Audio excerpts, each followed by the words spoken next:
আসসালামু আলাইকুম বন্ধুরা, আজ আমাদের রেসিপি তালের পিঠা। এর জন্য আমরা নিয়েছি চাউলের গুঁড়া, চিনি 1 কাপ পরিমাণ, একটা নারকেল কোড়া নিয়েছি, অল্প পরিমাণ লবণ, আর নিয়েছি তেল। যেহেতু তালের পিঠা সেহেতু তাল তো থাকতেই হবে। এখানে নিয়েছি পরিমাণ মতো তাল। এখন একটা বাটিতে আমরা পরিমাণ মতো চাউলের গুঁড়া নিয়ে নিব।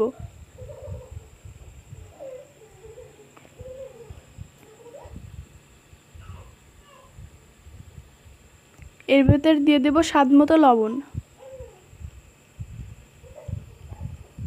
এরপর লবণটা চাউলের গুঁড়ার সাথে মিশিয়ে নিব। আপনারা ভালোভাবে লবণটা চাউলের গুঁড়ার সাথে মিশিয়ে নেবেন। তারপর দিয়ে দিব পরিমাণ মতো চিনি। এখন চিনিটা আমরা ভালোভাবে মিশিয়ে নিব। এখানে আমি হাত ইউজ করছি, কারণ হাত দিয়ে এটা ভালোভাবে সহজেই করা যায়।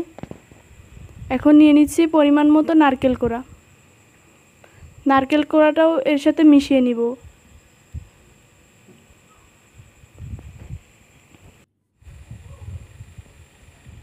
তারপর এর মধ্যে দিয়ে দিচ্ছি তাল।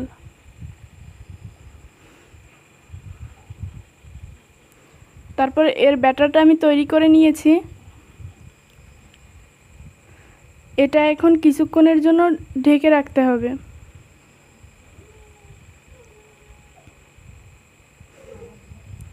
আমি একটা ঢাকনা দিয়ে এটা ঢেকে দিচ্ছি। 5 মিনিট পরে আমি ঢাকনাটা উঠিয়ে নিয়েছি। দেখুন আমাদের ব্যাটারটা কত সফট হয়েছে। এখন একটা প্যান বসিয়ে নিয়েছি আমি চুলায়। এর মধ্যে দিয়ে দিচ্ছি পরিমাণ মতো তেল।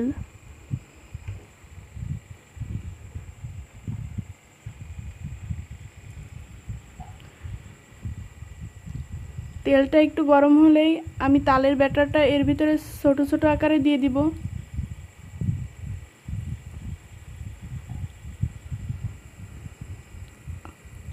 এগুলো দেওয়া শেষ। এখন কিছুক্ষণের জন্য ভেজে নিতে হবে এগুলো।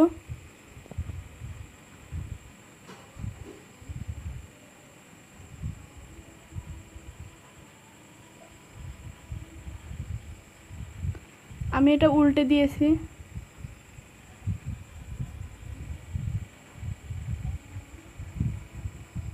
এখন এগুলো একটু চেপে দিচ্ছি, না হলে ভেতরে কাঁচা থেকে যাবে।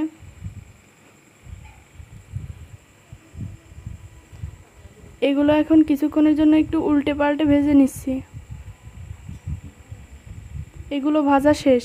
এখন এগুলো তুলে নেব। আমি আবারও দিয়ে দিয়েছি।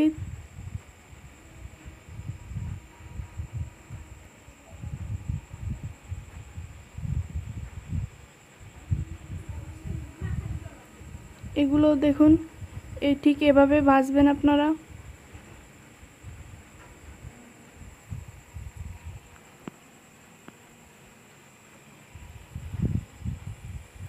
এগুলো আমি উল্টে পাল্টে ভেজে নিচ্ছি।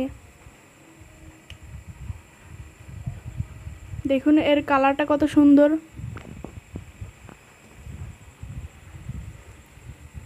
এগুলো কিন্তু খেতেও অনেক সুস্বাদু।